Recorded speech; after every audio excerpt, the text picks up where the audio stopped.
Hello, everyone. Greetings to all of you. Today, the topic I'm going to engage in today was inspired by my experience, a recent experience.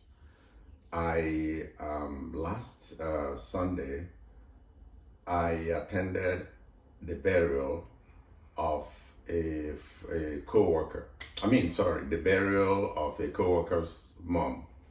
His mother passed away, and being that he's a very good friend of mine, I attended the burial. Well, my friend is a Buddhist. His entire family is Buddhist. He hails from Cambodia, and his entire family is Cambodian. And I really, it was an experience for me. I'll tell you that, and it really provoked some thoughts in me. And I'm asking that we all, whoever is listening to this message, please have an open mind. This is a time of reflection.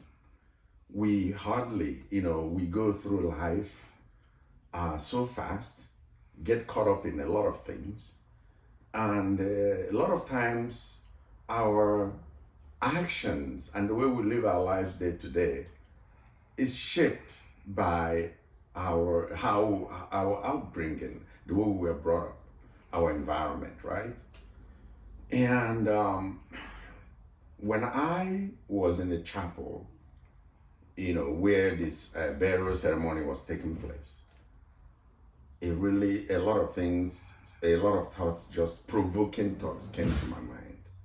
Because here is a Buddhist family going through their Buddhist ceremony. I looked at them, how engaged, how sincere you could see, and how they were into their belief. They were very, very convinced of their belief, and they were really, really profoundly engaged in this practice. And I saw the monks, all the chants that they were chanting, and the family and friends who were all Buddhist, the way they were dressed up and following the chants and responding. And everywhere was still and solemn and quiet.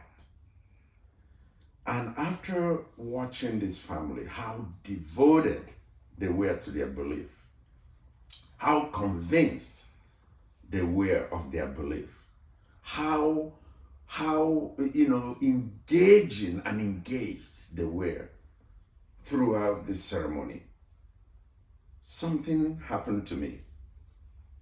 I started thinking, as a Christian, I was raised a Christian.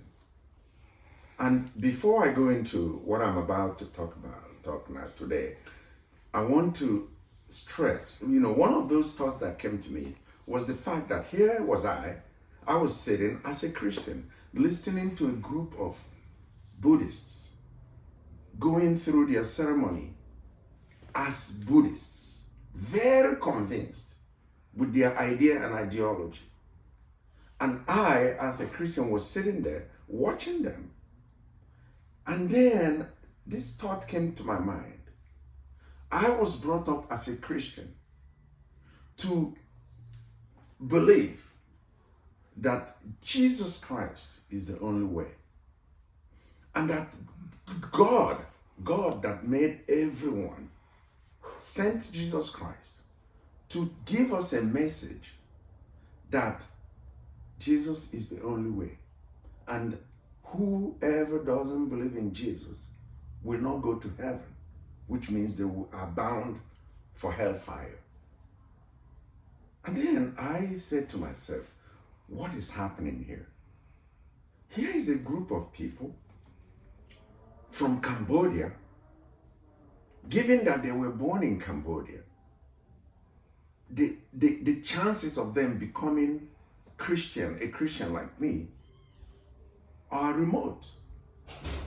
So I began to think of the geography and the demography of world distribution of religions. And then it struck me that, yes, I am a Christian because I happen to be born in a Christian family that comes from a region of Nigeria that is predominantly Christian, almost 100% Christian. And here is my friend and his family who hail from Cambodia. And it so happens that in Cambodia, if you're born in Cambodia, your chance of being a Buddhist is upwards in the almost 100%.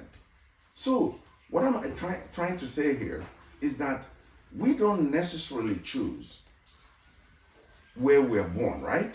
We just find ourselves in a region of the world where it so happens that it's either predominantly Muslim or predominantly Hindi or predominantly Christian. And then we happen to grow up in that environment, and then we become what we become, either Christian or Buddhist or Muslim, right? So going back to my friend's family, the Buddhists, they were carrying out this Buddhist ceremony to bury their mom, right? And then this thought came to me about the message I was given as a Christian, that you only go to God through Jesus Christ. And then I began to wonder, right there at the church, why this is so. We're told that God is God of justice.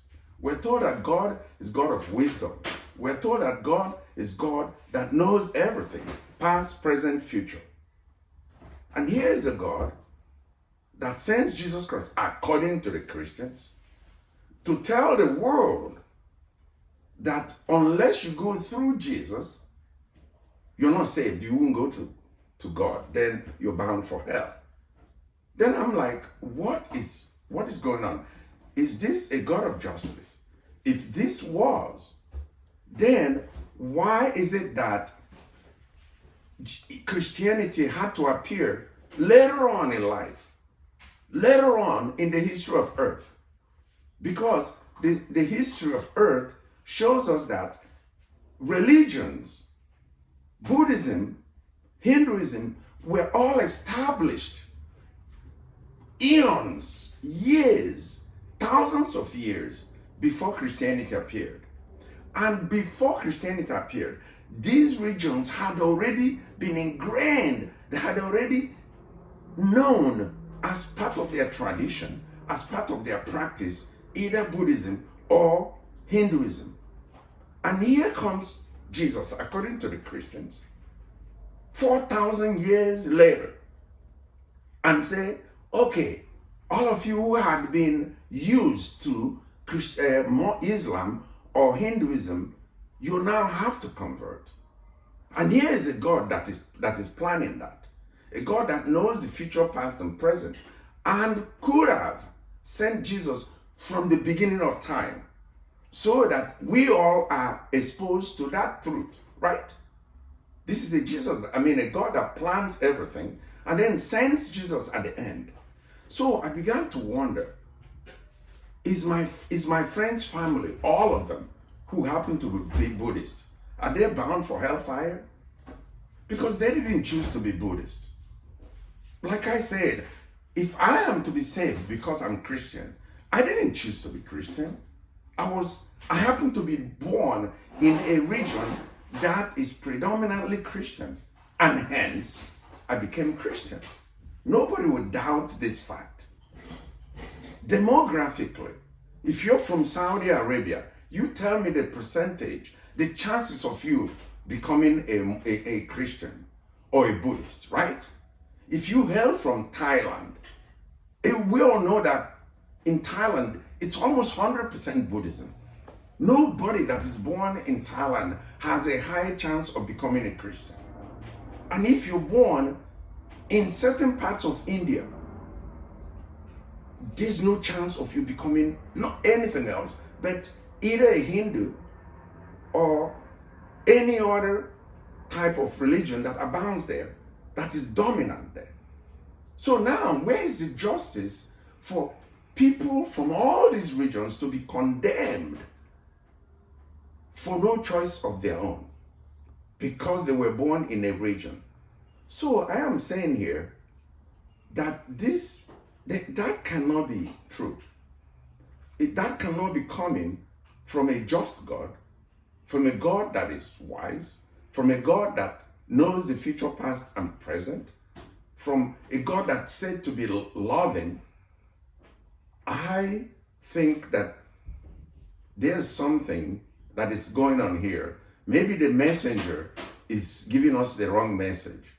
Because as far as I'm concerned, God the Almighty encompasses everybody. God the Almighty does not err. God the Almighty does not regret.